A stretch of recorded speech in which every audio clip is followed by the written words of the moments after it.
Hi there, my name's Ben and I like to read. Today we're going to be reviewing possibly one of the most influential and immortal works in United States literature, and that is Common Sense by Thomas Paine. Now, just a little bit of background on Thomas Paine before we get into the actual meat and potatoes, if you will, of the little pamphlet. Is that Thomas Paine was born in what is now the United Kingdom in the mid-1700s. He was a corset maker by trade, and in all respects was very average at best with it. He wasn't very successful. Just sort of your standard, Joe Blow, normal, everyday normal guy. Decided that, okay, corset making isn't for me. I'm not the greatest at it. So, what to do when someone has no prospects in the United Kingdom at that point? Let's go to America. Let's go to the 13 colonies, which is what he did. He ended up taking a job as a writer, and this is where he developed and where he found out that, in fact, okay, yeah, he's fairly good at this.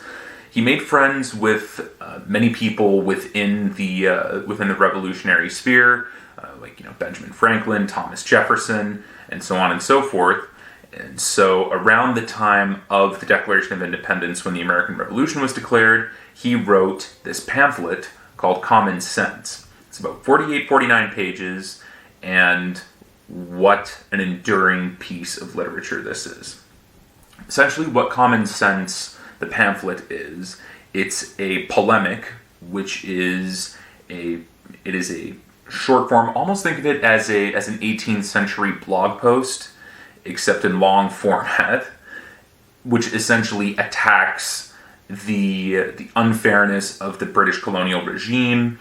It goes into a massive tirade against King George and the divine right of kings and taxation without representation, all of those talking points. But in its essence, even though it is targeted at the issues of the time, it is still broad enough as sort of a greater call to a revolution, a greater call to strip down the old order of monarchy, of tyranny, of injustice, and instead to be ruled by rational means, by reason, logic, and justice. And essentially what this is very much in keeping with this sort of the Enlightenment thinking of the time, which was a very progressive movement at the forefront of intellectual thought. It influenced a lot of different people. It certainly influenced many of the American revolutionaries, and also the French Revolution as well. Essentially what Common Sense is, and the reason why I call it extremely influential, I know I probably say that about a lot of books, but this truly is. This provided the moral and factual basis for the American Revolution. So people always state, okay, well, the Declaration of Independence was that was what a document it is, but that was sort of the grounding of it. No, a lot of rank and file Continental Army soldiers did not read the Declaration of Independence. Lots of them couldn't read to begin with. The reason why I call Common Sense the most influential of this is because anybody who could read had read it, and anyone who couldn't read had it read to them. So this was, again, about as widespread as you could possibly get. Fresh off the presses, they were constantly churning these out. And, of course, in the early years of the Revolution, where, it was looking a little dicey, it was looking like, oh no, here come the redcoats, and we're going to, this revolution is going to be crushed. They used Common Sense not just as a rallying cry, but as almost an infinite reservoir of morale, something that they could harken back to and say, yes, this is why we're fighting. I mean, like I said, it's about 48 pages. It's fairly short. If you are someone who is interested in logical debate, if you're someone who is a big fan of polemics like Emile Zola, even of Christopher Hitchens. It's very, very easy to see, the influence that this had, because this is essentially the archetypal Enlightenment, rational thought polemic. It is powerful, it's fiery, but it's also very, very smart. It's smartly written, and it's easy to understand as well. Now, again, given the fact that this is written in English, and I should say the English of the time, there are it's relatively modern for, as compared to, let's say, if you're reading something like Shakespeare.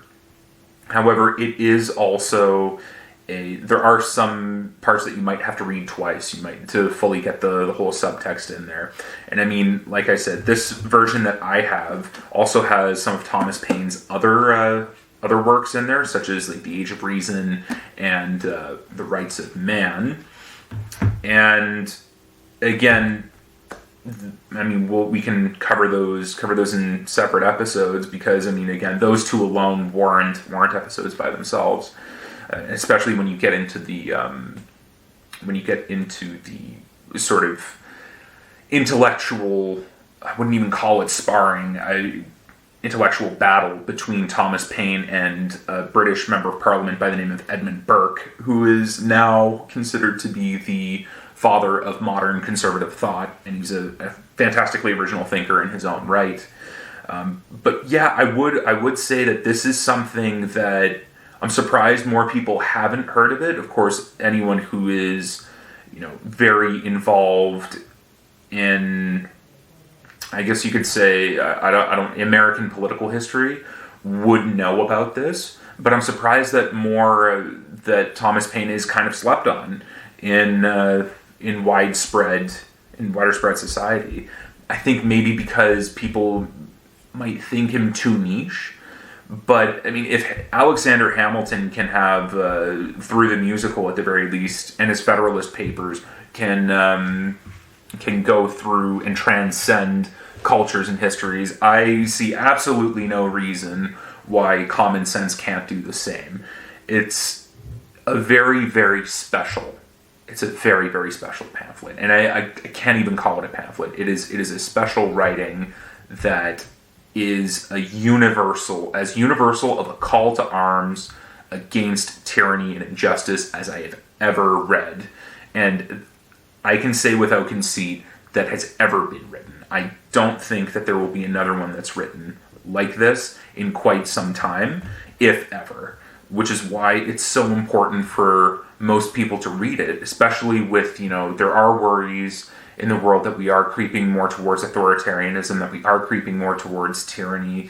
It's important that we stay skeptical. It's important that we read, these pamphlets of these people who had fought against, what essentially was an all-powerful authoritarian, regime that was halfway across the ocean. And without getting too political, you can take the lessons within this pamphlet, the reasons why they fought, the reasons why he wrote this. You can feel it. You can feel it in every word, every line, every paragraph. And this is why it can't be slept on. I think everyone should read it, even if you're not a fan of the history, even if you're not someone who's really into politics or not into philosophy. This is a lightning rod for inspiration. This pamphlet stands the test of time, and it rings out as clear as it first came off the presses. So don't skip out on it.